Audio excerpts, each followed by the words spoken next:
Hello everyone, TimeToGrind here, and today I wanted to do something I have not done in a while, and that is just talk about the good old video game industry as a whole. And today I wanted to make a quick video just talking about Australia and its love of banning video games. So, they've kind of had a long track record of this. I mean, the original Left 4 Dead 2 was banned, and then they eventually got the censored version that, was like Germany, I think, got that same version as well that toned down a lot of the blood and gore.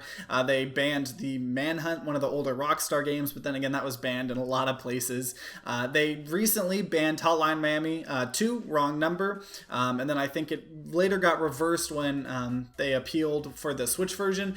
So not all of it stays permanently, but things are still getting banned, and right now we're going to be talking about DayZ. But overall, the things that Australia likes banning games for are, there's like 3 or 4 things in particular that most of these things are banned for, and one of them is just sexual violence. Anything that has like sexual violence is most likely going to be banned. They do not like that.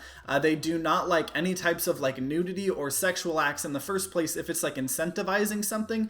So that was one of the big reasons why Leisure Suit Larry Magna Cum Laude, probably not even pronouncing that right, but was banned. However, apparently you can still purchase it on Steam, so I guess it just slipped through the cracks. They also do not like drug use, especially if it's incentivized in the gameplay. So say you heal by doing drugs, that is something that is a big no-no.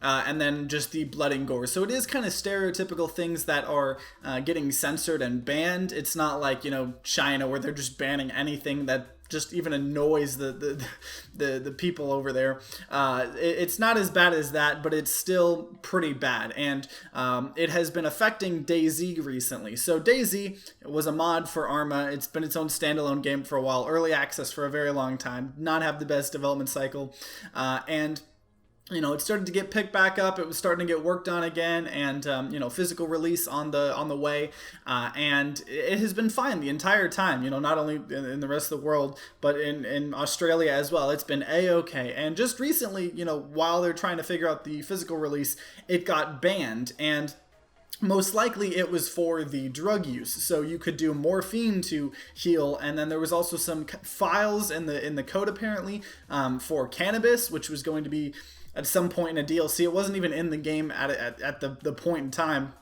but the game got banned, and it was like that for a couple days, couple weeks. And it just recently that decision got reversed, and apparently they are just changing the game everywhere to kind of meet these demands by the Australian government so they can put the game out there. So it's kind of like what we talked about with Rainbow Six Siege. What they were trying to do was censor the game just globally to kind of help it do better in China, because the Chinese government wasn't going to like the things, because China likes censoring and banning things even more than Australia. So Rainbow Six, they were trying to just change it globally. There was a lot of outrage, and that was a lot more. It wasn't just like renaming things. I mean, they were completely removing blood spatter. They were completely changing some of the maps to not have skulls, or I think one of them was like a strip club, which you could see like this woman's, it was an LED like light thing on the wall of like a woman's leg, you would find in a strip club, I guess, but that was on the map. They were doing all these things, a lot of outrage. And so they kind of reverted back on it. So it's not as bad, so there's probably not that much community outrage, but the game's getting changed globally to fit Australia. So instead of having a different version for Australia, I mean, this kind of makes sense. They're just like, well, it's a small enough change. We'll just do it. We'll get it through, whatever. But so I'm not necessarily mad at the DayZ devs or anything. They're just, they picked the easiest possible option they could. It's not like Rainbow Six Siege. They weren't changing literally 90 different aspects of the game, but it still is very annoying. I mean, mainly focused at the Australian government. I mean, they are so behind just in banning things and censoring things, and they're pretty bad. I mean, I can understand, like here in America, there's some things that you will get like ostracized for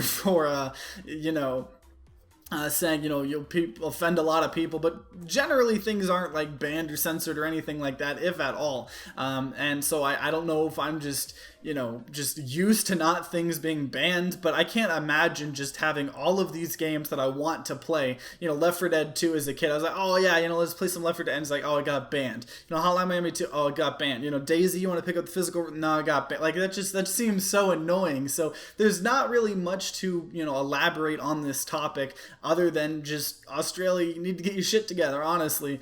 Stop banning literally everything and anything. At least you're not China, though. China tends to be a lot worse with that. So I know it wasn't a big, long, lengthy video, but stay tuned. I'm going to be making videos on the gaming industry going forward, and so stay tuned for those. If you have any opinion on this topic, you know, let me know in the comments down below. I'd love to hear them all. And like always, guys, if you enjoyed this video, then consider leaving a like down below and subscribing to see more content. New videos will come out as news comes out in the gaming industry. And if you guys are having a great day today, I hope you continue having a great day. If you guys aren't having a great day, I hope you guys start having a great day. But either way, guys, I hope you guys have a great rest of the day. See you guys next time.